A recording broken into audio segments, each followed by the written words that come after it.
इस इलाके की ज्योग्राफी भी बेहद अहम है। सीमांचल नेपाल, बंगाल और बांग्लादेश से सटा हुआ है, लेकिन इसी वजह से अक्सर इस पूरे एरिया को सस्पिशन की नज़र से देखा जाता है और यहाँ के मुसलमानों को घुसपैठिया कहकर बदनाम किया जाता है।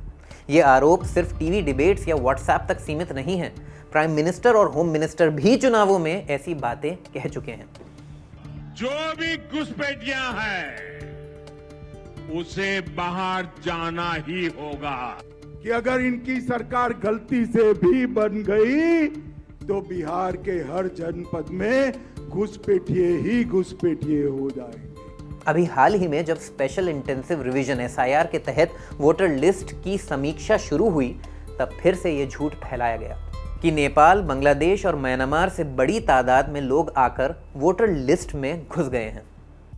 हमें 3 महीने तक बताया गया कि बिहार में SIR करने का मुख्य उद्देश्य ये है कि सीमांचल के जिलों में जो बांग्लादेश के नज़दीक हैं, बहुत नज़दीक है वहाँ से बांग्लादेश, वहाँ से पता नहीं लाखों करोड़ों घुसपैठिए आए हुए हैं बांग्लादेश और रोहिंग्या से।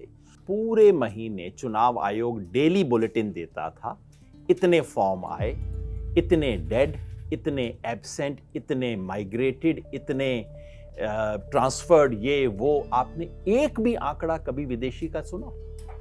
एक भी विदेशी की रिपोर्टिंग पूरे जुलाई के महीने में नहीं। साथ ही कुछ मीडिया और नेताओं ने कहा कि सीमांचल में आधार कार्ड जरूरत से ज्यादा बन गए हैं और इससे घुसपैठ साबित होती है। अब आप कहेंगे कि सीमांचल का ही 4 जिला क्यों दिखा रहे हैं? क्योंकि आधार कार्ड ही साहब वहीं पर ज्यादा हो रहा है जहां पर मुस्लिम आबादी ज्यादा है। पूर्णिया कमिश्नरी में 4 जिले हैं और चारों जिले में 120% से अधिक आधार कार्ड बने।